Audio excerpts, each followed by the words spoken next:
¿Qué tal? ¿Cómo le va? Un gusto saludarlo nuevamente en este espacio de análisis Catalejo, que es una coproducción de Canal 44 y el Centro Universitario de Ciencias Sociales y Humanidades, el CUCH, de la Universidad de Guadalajara. Catalejo es una mirada profunda hacia horizontes cercanos con la perspectiva y el análisis preciso de especialistas académicos de este centro universitario que le mencioné, el CUCH. En la emisión de hoy hablaremos de un tema importante en la actualidad, un tema que tiene que ver con la política, por supuesto, que casi todo está relacionado con la política. El tema es, ¿vivimos realmente en una democracia? Y para ello hemos invitado a la doctora Mónica Montaño Reyes, profesora e investigadora del Departamento de Estudios Políticos del CUCH. Doctora, bienvenida, gracias por estar con nosotros. El doctor Juan Jesús Ramírez, él es coordinador de la licenciatura en Estudios Políticos y Gobierno del CUCH. Doctor, bienvenido, gracias por estar con nosotros. Muchas gracias por la invitación. Y el doctor Andrea Busoletti, él es profesor investigador también del Departamento de Estudios Políticos del CUCH. Doctor, bienvenido. Muchas gracias por estar con nosotros. Y damos un poco de contexto.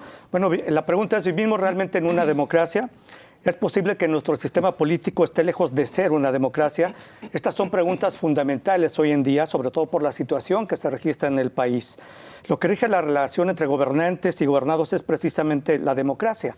Por eso es importante indagar sobre el estado ideal y los distintos modos en los que se da y se ha dado en el gobierno actual en México. Hoy en día es difícil negar que estamos en una crisis en materia política, por lo que es necesario que nos hagamos estas preguntas. ¿Cuál es el estado ideal? Doctora, iniciamos con usted. ¿Realmente vivimos en una democracia? Sí, muchas gracias. Bueno, quisiera que pensáramos, y también quienes nos están viendo, que la democracia casi siempre se ha hablado en términos de elegir, ¿no? En términos de elegir a los gobernantes. Pero yo quisiera hacer énfasis en lo que está pasando actualmente, que tiene que ver con también un componente de la democracia liberal, que es el respeto a quien piensa diferente, a la oposición. Bueno, hablando de teóricos y bueno, todos los que en su momento que vivían los regímenes autoritarios, donde no podías deshacerte de los malos gobiernos a menos de que hubiera una revolución, de que hubiera un golpe de Estado, que hubiera pues algún intento de los ciudadanos por quitar a los gobernantes. En ese momento del mundo se empezó a hacer una ola de democratización, ¿no? Un interés porque los ciudadanos tuvieran el control del gobierno, pero también porque quien pensara diferente a quien estaba en el poder pudiera tener derechos y pudiera ser escuchado. Entonces, en el caso actual de México, a mí me parece que estamos transitando a un momento donde solo el que está en el poder es escuchado, es perpetuado, y cada vez más y todas las mañanas se critica a quien piensa diferente o a quien critica al poder, y eso es muy peligroso, ¿no? Entonces, sí creo que hay una crisis de democracia en ese sentido, en el sentido de que aquel que piensa diferente al gobierno, al partido que gana más votos en el país, está siendo amenazado de diferentes maneras. Muchas gracias, doctora. Doctor Juan Jesús Ramírez, ¿vivimos realmente una democracia? Y porque pensamos los ciudadanos, como mencionaba ya y señalaba la doctora, que vivir en una democracia es el día de las elecciones ir a acudir, cruzar la papeleta, meterla en la urna y ya con eso cumplimos y pensamos que eso es democracia, pero no es así, es mucho más allá. Desde luego, la democracia es mucho más amplio y quizá lo primero que deberíamos preguntarnos es ¿qué entendemos por una democracia? Ya Mónica señalaba algunos apuntes al respecto. En un piso mínimo, indispensable, esencial, podríamos pensar en una democracia que algunos llaman electoral o procedimental o minimalista, que es lo que señalabas con esta idea de renovar autoridades, de elegir. En un sentido muy estricto, muy quisquilloso, la democracia debe ser vista como un ideal utópico. No es realmente posible que todo el pueblo gobierne todo el tiempo y decida, pero sí podemos hacer intentos por acercarnos a eso. Hay algunas formas de verlo, una democracia electoral, una democracia deliberativa, una democracia sustancial, pero insisto, me parece importante señalar que ese piso mínimo indispensable es la democracia electoral. Y hay otra cuestión, esa democracia electoral que muchas veces ha sido muy criticada, hoy en México está, me parece, comprometida. No podemos pensar en democracias más sustantivas cuando no en todo el territorio podemos pensar en una democracia electoral totalmente libre, totalmente pacífica para renovar autoridades. Entonces, lamentablemente, en este momento nuestra democracia no es plena es una democracia con un nivel bajo, pero no es la democracia ideal que quisiéramos tener. Muy bien. Doctor Andrea Bussoletti, ¿vivimos en una democracia? Bueno, hay que decir que, como comentaban tanto Juan Jesús como Mónica, en lo electoral, en el hecho que se repita un ritual, un ceremonial de ir a votar, de escuchar diferentes opciones, candidatos, ese aspecto hasta ahora lo tenemos. Nos preocupa quizás un poco saber los posibles escenarios futuros. Pero hace ya un par de décadas, por ejemplo, Leonardo Morlino empezó a hablar de calidad de la democracia para decir que no nos podemos pensar de limitar solo el aspecto meramente electoral. Un poco ese cuestionamiento que también se escucha seguido de que no es posible que cada 3 años los electores, los ciudadanos son tomados en cuenta y luego en el medio hay un alejamiento total entre los representantes, las instituciones y la ciudadanía. Y al hablar de calidad democrática vienen a la luz toda una serie de dimensiones, de aspectos que tienen que ver con los derechos, antes se mencionaban, con las libertades, con la presencia de controles que no sean solo el control del elector, que es un control importante, pero también de organizaciones no gubernamentales, instituciones independientes. Y ahí es donde probablemente el escenario se ve más preocupante. Es decir, la actual clase dirigente en México, en realidad es un fenómeno que se ve también fuera de México, pero ahora nos enfocamos aquí. Es una clase dirigente muy reacia a tomar en consideración todo tipo de observación, crítica y cuestionamiento, lo que se decía antes, por ejemplo, sobre la oposición. Y por lo tanto, cualquier organización que diga, que exprese una crítica, una observación sobre lo que hacen los gobiernos, es automáticamente etiquetada con el estigma, eres mi enemigo y dices eso porque eres mi enemigo y no te voy a tomar en consideración. Ahí está un tema muy vigente y muy preocupante para las democracias contemporáneas y sobre todo para la mexicana en donde vivimos.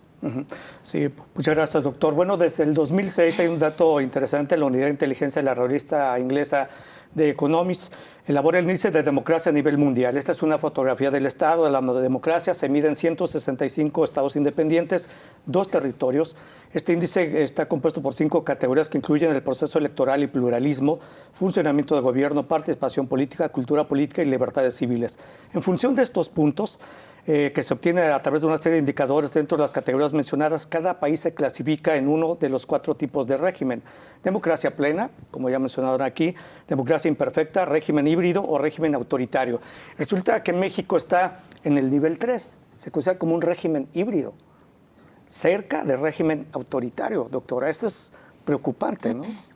Sí, como bien mencionas, tanto esta medición como otras que hay de índices de democracia. Sí, que las vamos a mencionar. Y Freedom House también han hecho énfasis en que están vulneradas las libertades, en primer lugar, en el sentido de la crisis que tenemos de periodistas. O sea, los que se dedican a informar, a transparentar, a ejercer su libertad de expresión, están siendo asesinados sistemáticamente.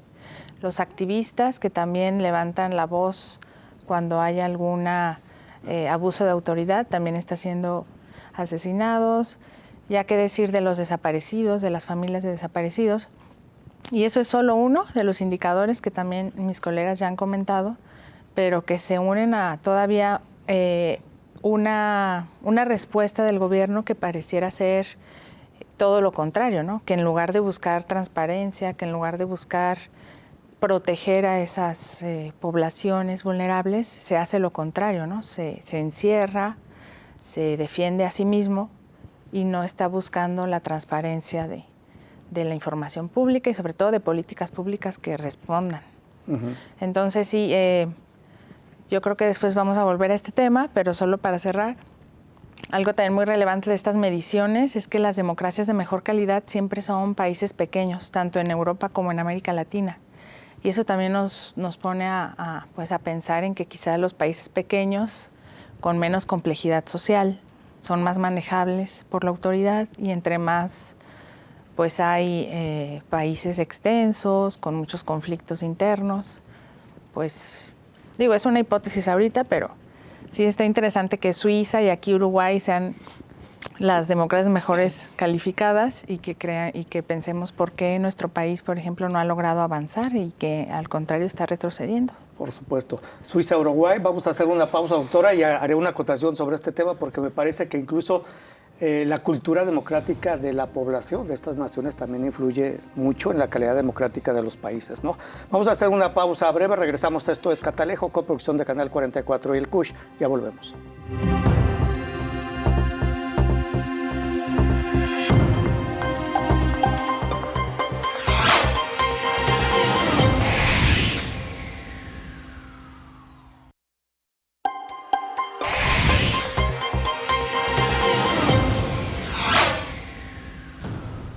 Bueno, gracias por seguir con nosotros en Catalejo, coproducción de Canal 44, el CUSH. El tema de la emisión de hoy es ¿vivimos realmente en una democracia? Y bueno, con base a estos resultados del índice de democracia a nivel mundial de la revista inglesa The Economist, los resultados arrojan la mitad de la población, 45.3%, vive en algún tipo de democracia. De los 167 países que componen el índice, 72 son considerados como países democráticos. En el índice de 2021 solo había 21 países en democracia plena, pero para 2022 se sumaron Francia, España y Chile. Esto significó un avance en esta categoría.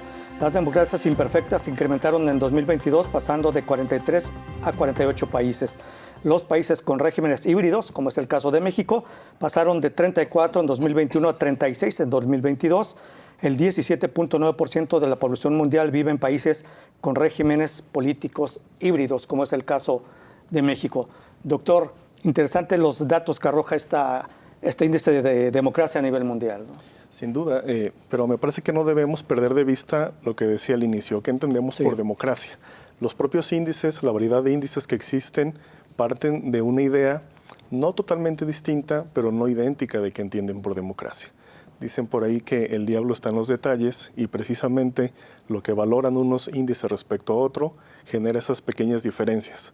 Un índice no nos va a dar una realidad perfecta, es simplemente un reflejo de lo que queremos observar, pero son un buen indicador. Algunos priorizan más el tema electoral, otros priorizan más la cuestión de la cultura política, que es el caso de este índice, otros priorizan más cuestiones de igualdad, de equidad. Y algo que hay que resaltar es que los índices midiendo cosas distintas no son tan distintos. Es decir, tome uno en cuenta el índice A o el índice B, con las distintas variaciones que hay, más o menos nos dan una fotografía no muy alejada de la realidad. Y me parece que ese índice refleja los problemas que tenemos actualmente en el país. Hay una politóloga muy destacada que le tengo un personal respeto y admiración, la doctora Irma Méndez de Hoyos.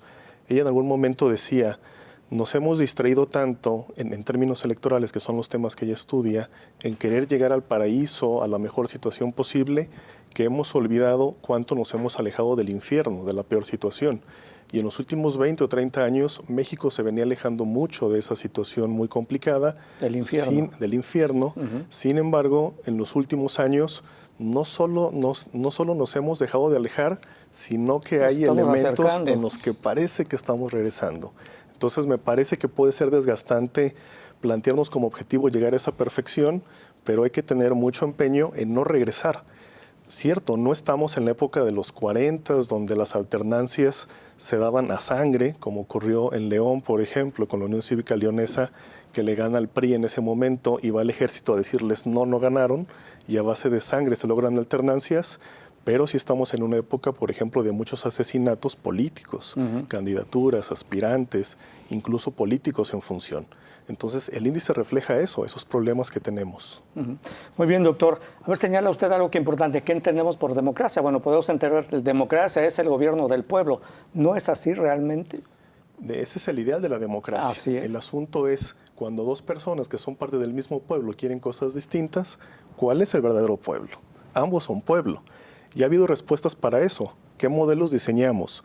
Modelos consensuales que busquen que los sujetos negocien, se pongan de acuerdo, lleguen a agrupar importantes mayorías, o modelos mayoritarios. Por ejemplo, lo que ocurre con el Poder Ejecutivo es una idea muy clara de un gobierno o de un modelo mayoritario que busca gobernabilidad, que un sujeto tome decisiones, a diferencia de lo que suele ocurrir con los parlamentos, con las asambleas, con el poder legislativo, que tienen una estructura más consensual. Entonces, desde ahí partimos con qué entendemos por democracia.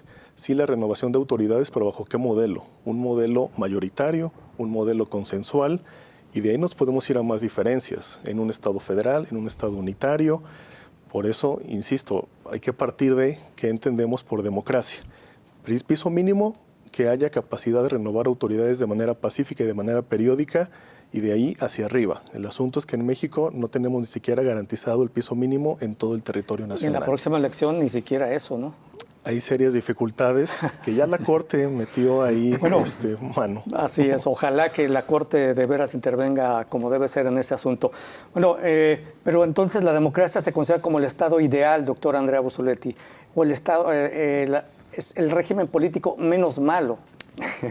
O como decía Churchill, el peor de todos los sistemas con excepción de todos los demás. Así es. En realidad esa idea que la democracia es más deseable y mejor de los demás sistemas políticos es una idea reciente, es decir, es la consecuencia de lo que fue los dos conflictos mundiales del siglo pasado, porque de ahí en adelante hay un consenso generalizado en la idea que es mejor la democracia que un sistema gobernado por pocos, por oligarcas, por dictadores, etcétera.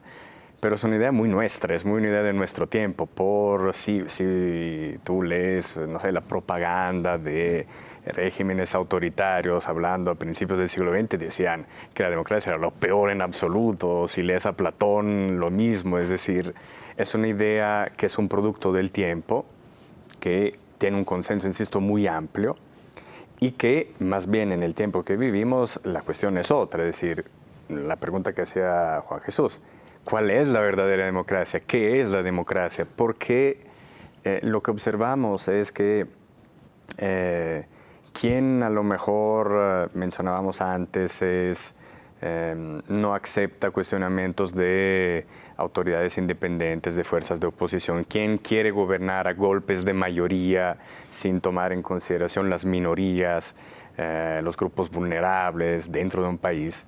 No es que dicen, lo quiero hacer porque soy autoritario, lo hace presentándose como democrático y como lo más democrático que hay. Entonces, eso también alimenta confusión, porque no es que hay, digamos así, una lucha entre dos bandos o grupos, partidos, donde algunos se presentan como democráticos y otros no. Más bien hay grupos políticos distintos que todos se presentan como los campeones de la democracia en su propia propaganda. Y en sus prácticas deja mucho a desear. Muy bien, muchas gracias, doctor. Doctora, en el tema que mencionaba de la calidad democrática, usted me hacía alusión a los países pequeños, Suiza y Uruguay concretamente, que son bien evaluados en materia de democracia. Usted decía, es que son poblaciones pequeñas, fáciles de manejar. Pero yo diría, más que fáciles de manejar, más que nada influye mucho la cultura democrática de la población y la cultura democrática de los propios gobernantes. No es que sean manipulables, digo, creo yo. Yo estoy aquí nada más haciendo este tipo de preguntas, ¿no? Sí, pues es muy interesante, pero sí son, creo que dos temas diferentes. Por ejemplo, el tema de la cultura democrática sí me parece muy importante si tomamos a los clásicos, ¿no? A Almond y Verba, que hablaban de una cultura participante, de una cultura de súbdito y una parroquial.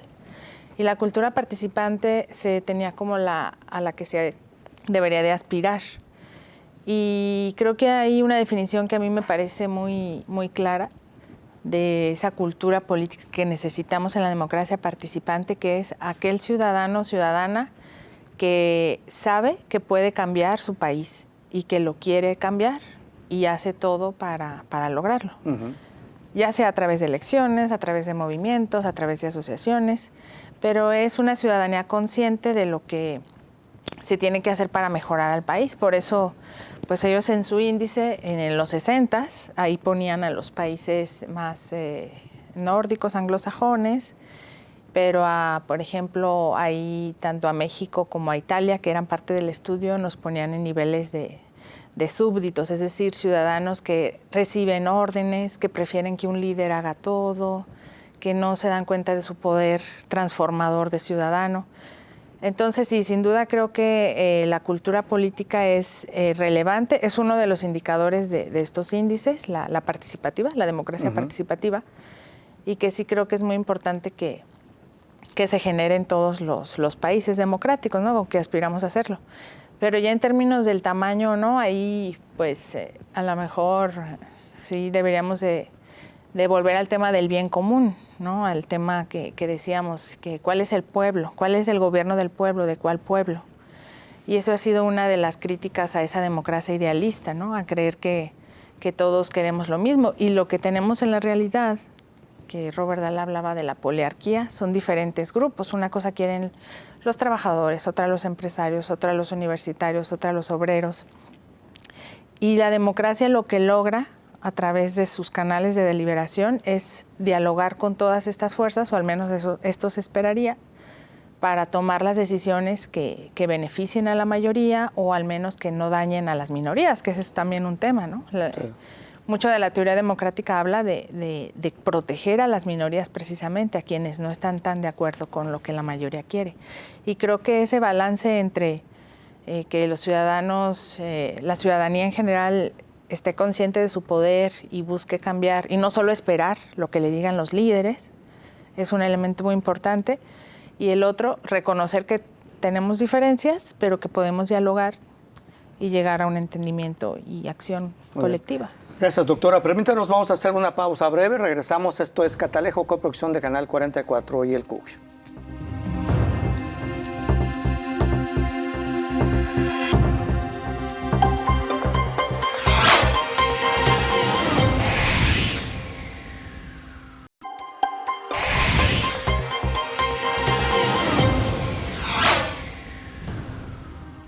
Bueno, continuamos en Catalejo. El tema en la emisión de hoy es: ¿vivimos realmente en una democracia? Y con base a este índice de democracia a nivel mundial de la revista inglesa The Economist, pues resulta que México pues sale reprobado, ¿no? Como ya esperábamos, su puntuación es 5.2, lo sigue posicionando como un régimen híbrido, pero eso no es lo peor. En el índice 2021 México tenía una mejor posición.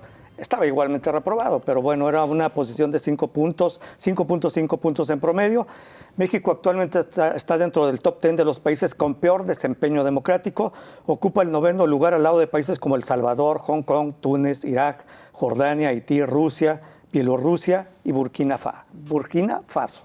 Doctor. Complicado el panorama, ¿no? Sin duda. Sobre todo si lo vemos en una época muy corta o en un periodo de tiempo muy breve. Desde hace un momento, si revisamos históricamente, México venía teniendo algunos avances, venía construyendo instituciones, venía construyendo incluso una distinta cultura política. Pero en fechas recientes ha venido una disminución en ese sentido.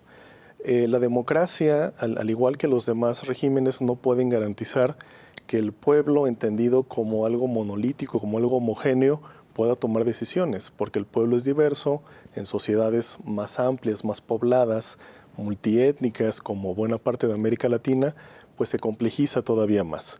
Lo que la democracia nos ofrece, a diferencia de otros regímenes, es la posibilidad de que esas mayorías no sean permanentes y de que esas minorías tampoco sean para siempre.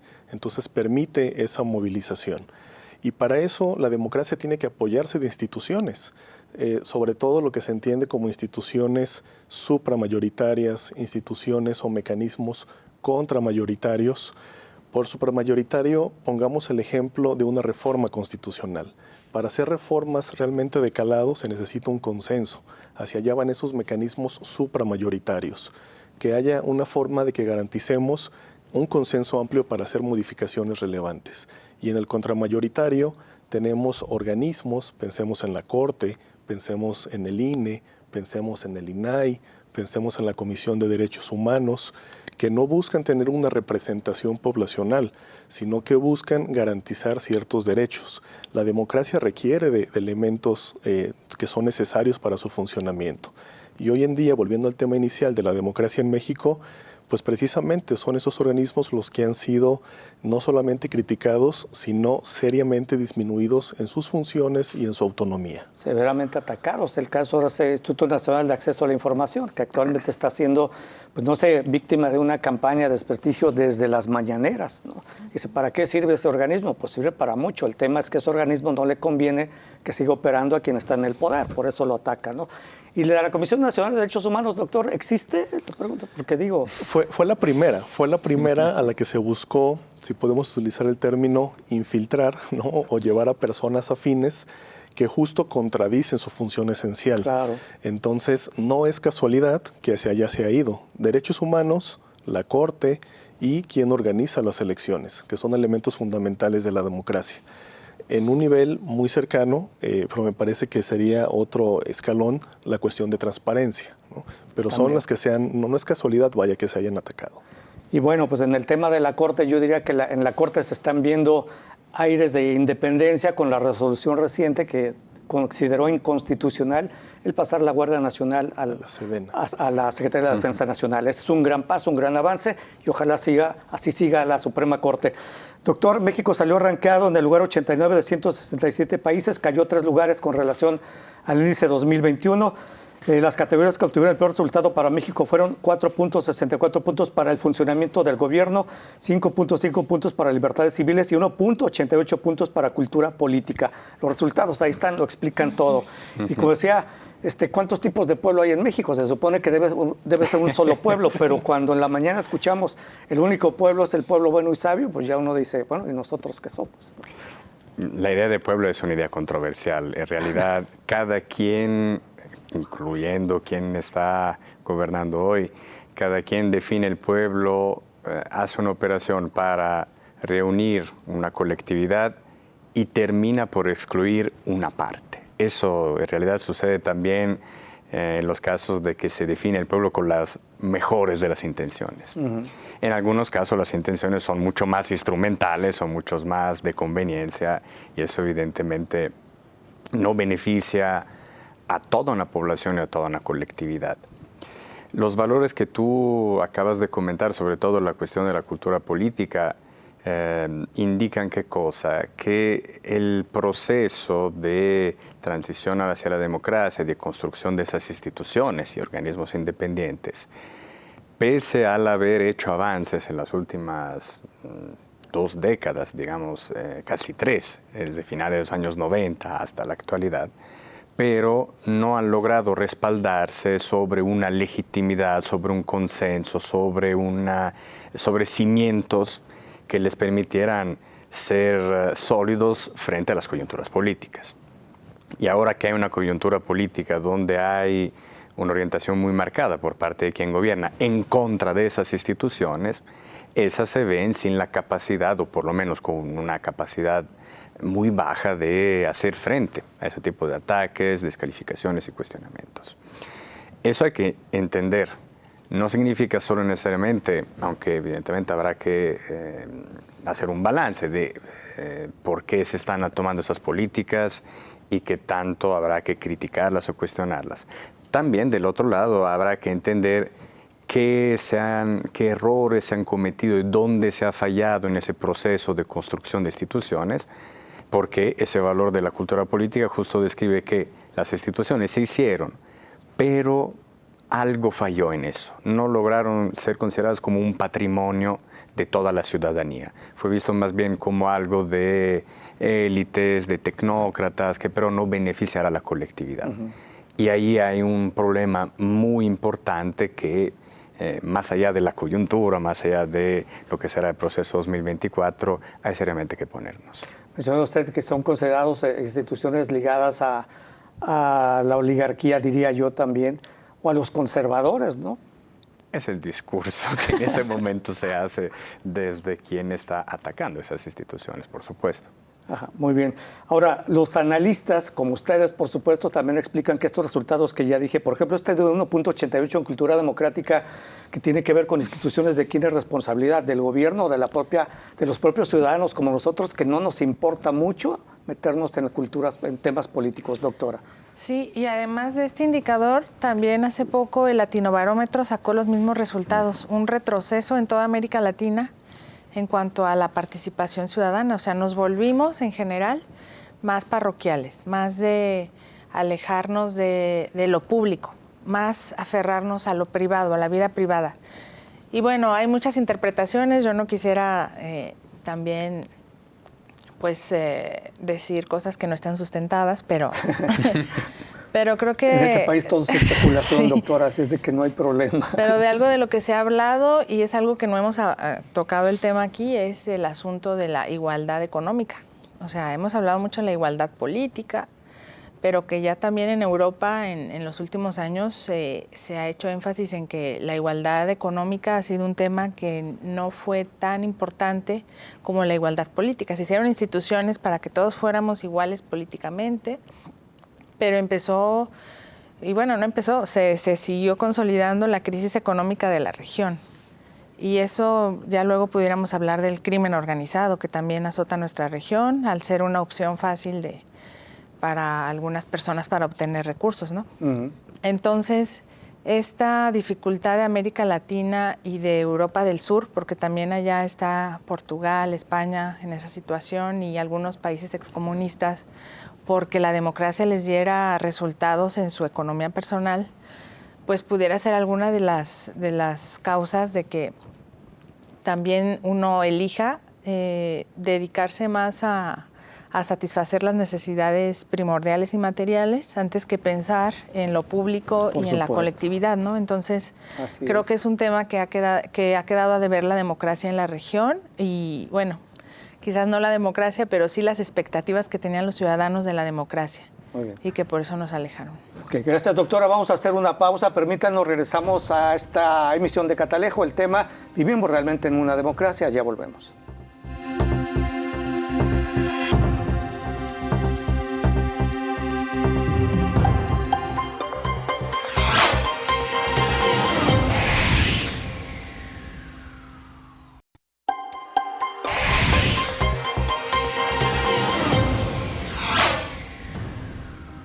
Bueno, continuamos en el Catalejo. Bueno, estos resultados que ya mencionamos, 1.88 en paracultura política y los otros que mencioné de funcionamiento de gobierno con 4.6 y 5.5 para libertades civiles, pues dicen los especialistas como nuestros invitados, los analistas, que bueno, estos resultados indican la pésima percepción que se tiene de México en el exterior, pero también explican el riesgo inminente que nos encontramos si perdemos la poca democracia que nos queda. Esto dicen los especialistas.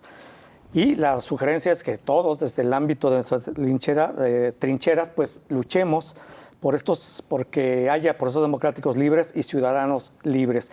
Ahora, en el tema que mencionaba la doctora Mónica Montaño, el tema del Latinobarómetro arroja un resultado que desde mi punto de vista es preocupante cuando se le pregunta a la gente si apoyaría regímenes autoritarios.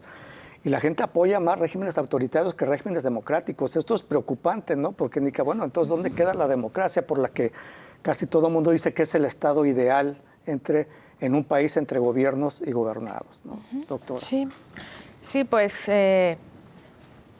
quizás ya hablé mucho del tema, quisiera escuchar a los colegas, pero solo para contestarte, sí decir que es ideal en el sentido que quizás las generaciones de los 70s que vivieron los autoritarismos, con lo que comencé mi participación, que vivieron los atropellos de la autoridad, defendieron las instituciones democráticas, defendieron las democracias, defendieron las instituciones para votar, porque era algo que demandaban, que no tenían. Y las generaciones de hoy, los jóvenes, los que vivimos ahora, quizás como desde los 90s eso se empezó a desarrollar y se ha mejorado, ya no lo vemos como una necesidad, ya no la vemos como una necesidad de defender, y en cambio pues queremos otros bienes, otras demandas, ¿no? Por ejemplo, ahorita está mucho las demandas de la igualdad de género, la igualdad de razas, ¿no? Todo este movimiento en Estados Unidos, la igualdad económica que ya mencioné, y que quizás los ciudadanos, como bien dice el doctor Andrea, ¿qué falló para que los ciudadanos no ligaran que estas instituciones democráticas les servían para eso? Entonces algo pasó, ahí hay un quiebre, y por eso hay estas respuestas que quizás, bueno, ya si profundizáramos de por qué contestaron así, también tendríamos más información de las motivaciones. Sí, muy bien. Gracias, doctora. Doctor. Sí, decía hace un momento, las democracias requieren instituciones supramayoritarias y mayoritarias, contramayoritarias, pero antes de eso hay un elemento esencial que requiere una democracia, y lo acaban de decir, una democracia requiere demócratas, requiere personas con la voluntad de vivir en una democracia, en un régimen democrático. Sí, la ciudadanía, pero sobre todo la élite. Hay otro politólogo que recomiendo mucho, Przeworski, que tiene una colección de libros de divulgación con un lenguaje coloquial muy sencillos de leer en siglo XXI. Uno de ellos tiene un título maravilloso, ¿no? ¿Por qué tomarnos la molestia de hacer elecciones? Entonces son libros dedicados a la población. Y Przeworski resalta mucho cómo la desigualdad económica lleva a una desigualdad política.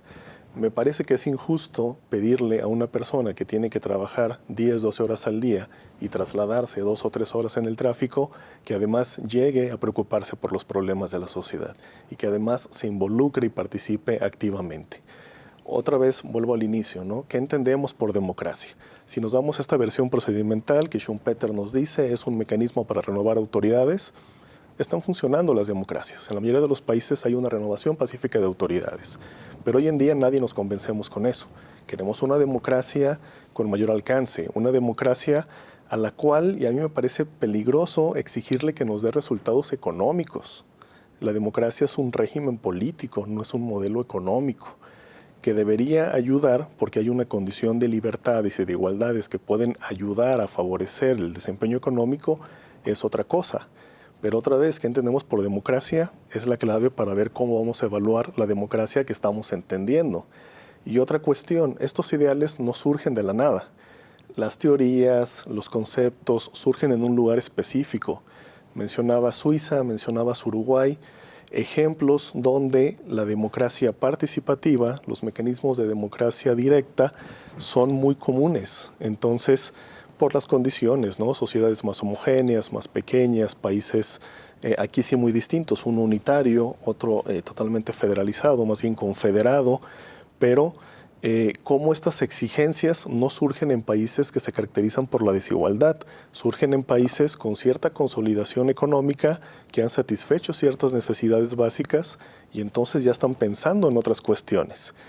La cuestión es que los demás vemos y también queremos eso, ¿no? Pero primero hay que garantizar ese piso mínimo, pensaría yo, tenerlo muy seguro, no retroceder en términos electorales y de ahí vamos hacia adelante. Muy bien, muchas gracias. Bueno, el índice de libertad en el mundo 2022 de Freedom House evaluó a 195 países libres, solo 84 países parcialmente libres, 54 y no libres son 57. México se ubica en los países considerados parcialmente libres, ¿no?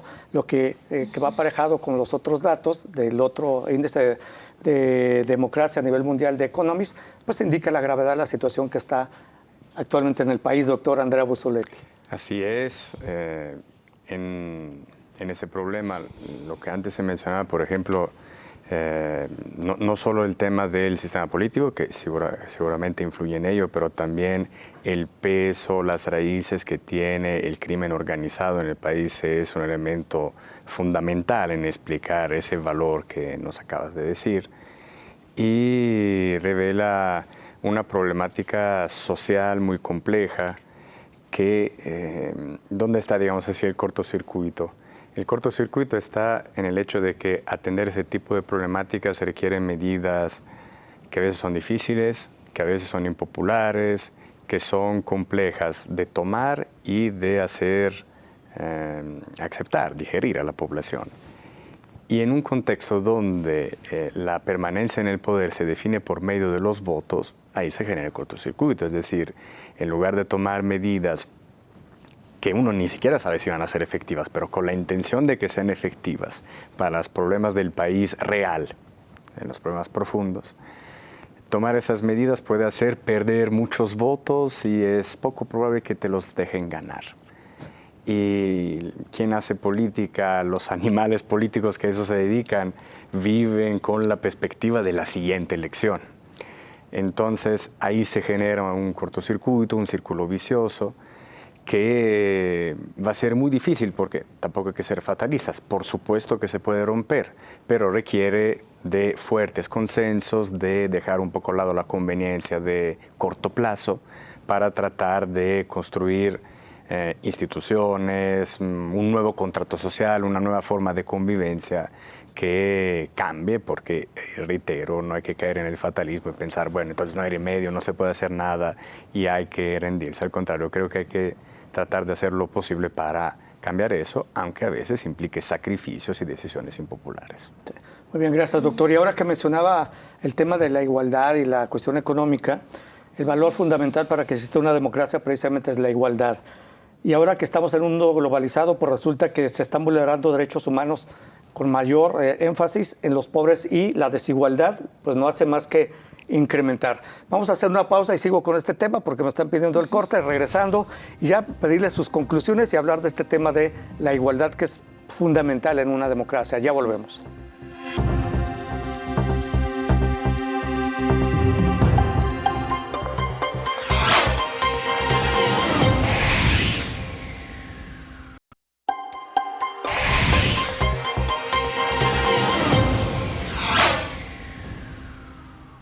Bueno, continuamos en Catalejo ya en la parte final. Y bueno, mencionaba el valor fundamental para que exista una democracia precisamente es la igualdad. En un mundo globalizado, pues esto no está ocurriendo así. Esta igualdad es tan solo una utopía, se vulneran derechos humanos principalmente de los pobres y la desigualdad incrementa día a día. Hay un artículo interesante, estamos violando los derechos humanos de los pobres del mundo, lo escribió Thomas Bosch y él dice que el 5% de la distribución mundial de ingresos ha ganado sustancialmente durante el periodo de la globalización. Con la cuarta parte más pobre del mundo, perdiendo un tercio de su ya absurdamente pequeña porción del ingreso familiar global, no sorprende que un gran número de seres humanos sigan subsistiendo en extrema pobreza, como es el caso de México, lo que obviamente no les da tiempo para pensar en consolidar sus derechos político-electorales, como ya decía el doctor. Bueno, ese es un tema que tiene que ver con la igualdad a la que ustedes alusión, pero las conclusiones del tema, doctora, sobre este tema, estamos en una realmente democracia, ¿qué faltaría para lograrlo? 2 minutos y medio. Sí, para cerrar con el tema de si estamos en democracia o no. La democracia en sus orígenes, y como ya se ha mencionado aquí, está referido estrictamente a lo político, al poder, ¿no? Entonces la igualdad que se buscaba en sus inicios es una igualdad política, que el voto de todos los ciudadanos valiera igual. Y eso costó mucho para lograrse, porque hasta hace pocas décadas los negros en Estados Unidos no podían votar, las mujeres tampoco. Y creo que el mayor triunfo de la democracia fue ese, que todos pudiéramos votar y que el voto de un empresario valiera lo mismo que el de un negro, que el de una mujer. Uh-huh. ¿Y qué es lo que ha pasado? Bueno, a partir de entonces, después de eso hubo algunas críticas, sobre todo que si éramos iguales en términos de la información con la que contamos, ¿no? Que ya luego fue otro tema de Anthony Downs, de que realmente no somos tan iguales porque hay personas que se informan más, otras menos. Claro. Pero el tema de la igualdad económica, que sí es cierto que es un tema más de la economía política y un tema de política pública, creo que sobre todo lo que nos hace reflexionar y desde la teoría democrática tendría que ser cómo los actores de la política, de la democracia, están pues contribuyendo a que realmente exista una igualdad política y para eso está un libro que también recomiendo mucho reciente de Leonardo Morlino sobre igualdad y democracia, salió en el 2020 y que revisa cómo los partidos de izquierda han tratado de vender la igualdad como una promesa electoral, cuáles son los obstáculos para que se logre o no. Él lo que ha encontrado en general es pues problemas con la administración pública, ¿no? Problemas con los programas sociales, que si realmente los programas sociales son elementos para mejorar la calidad de la vida de las personas o son usados como instrumentos políticos, ¿no? De los partidos. Entonces creo que sí es bueno reflexionar que esta igualdad económica al final de cuentas es un resultado de los gobiernos, pero que están involucrados los partidos, los políticos, la misma administración pública, que a veces hablamos mucho de los políticos, pero no hablamos de la burocracia, ¿no? O de los funcionarios, que también es un tema que está sobresaliendo. Y bueno, en general, a pesar de que sí es cierto lo que tú mencionas, también hay evidencia de que cuando hay partidos progresistas en Europa, partidos que buscan mejorar realmente la calidad de vida de los ciudadanos, sí han logrado una reducción en el índice de Gini, que es cómo se mide la desigualdad, y se comparan con los partidos de derecha o populistas, que desgraciadamente son los que menos logran realmente reducir la desigualdad, porque hacen un uso pues personalista de los programas sociales, de las políticas públicas, y eso puede ser una de los obstáculos a lograr esta igualdad. Muy bien, muchas gracias, doctora. Y bueno, la democracia representa actualmente los valores de la libertad y la igualdad, doctor.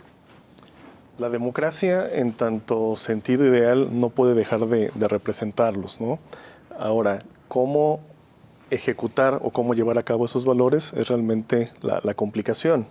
Cuando uno estudia ciencias sociales, casi de lo primero que aprende a responder ante cualquier fenómeno es complejo. Y es una cuestión real, ¿no? En el sentido etimológico del término, complexus, lo que está tejido junto. Y realmente ocurre. Desde luego apoyándose en la ciencia política, pero tomando otras disciplinas y ciencias como la sociología, la antropología, la historia, uno puede ver esa complejidad. Desde luego que la cultura política va a repercutir en que haya valores democráticos y en que las personas estén dispuestas a sacrificar ciertas cuestiones materiales por valores postmateriales. Pero desde luego que la cultura política, la sociología lo tiene muy claro, parte de una desigualdad familiar, de una desigualdad en la estructura social, que es acentuada por una desigualdad económica. Entonces, la democracia por sí misma no puede sobrevivir, o al menos no como la queremos. Requiere de un entramado con instituciones, con condiciones económicas, materiales y sobre todo, decía, con demócratas. Haciendo alusión a algo que nos caracteriza, ¿no? El origen de la licenciatura en Ciencias Políticos y Gobierno, es algo que decimos en el curso de inducción. Aquí formamos politólogas y politólogos, más que políticas o políticos profesionales, porque buscamos que tengan herramientas distintas. La política o el político, decía Andrea, va a buscar los votos.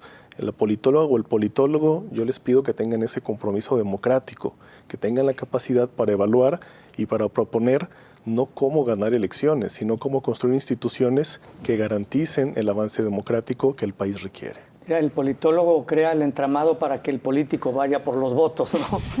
Pero que podamos cuidarlo en esa disputa electoral. Muy bien. Doctora Andrea Bussoletti, sus conclusiones sobre el tema. Sobre el tema, la relación entre igualdad y democracia. Antes mencionabas el dato del Latino Barómetro, sí, con un número creciente de ciudadanos que ven con favor la posibilidad de un sistema autoritario. Y es interesante, la pregunta que deberíamos hacernos es cómo es que eso sucede. Una posible explicación, no digo la única, pero habrá que reflexionar sobre eso, es justo esa contradicción entre un principio de igualdad que la democracia, que las democracias afirman, es decir, en nuestras sociedades somos iguales porque todos tenemos el derecho al voto, que cada voto tiene el mismo peso y contribuye a la toma de decisiones, y una realidad de muchas desigualdades económicas, sociales y todo lo que se comentaba anteriormente. Antes Juan Jesús hablaba de los estudiantes de la carrera y de manera, digamos así, irónica, podemos decir que muchos de ellos no son ni democráticos por convicción ni democráticos por conveniencia, son democráticos por nacimiento, es decir, nacieron después de todo ese proceso de construcción de instituciones democráticas. Además, pasaron por una pandemia que fue un cambio extremo en la vida de todos.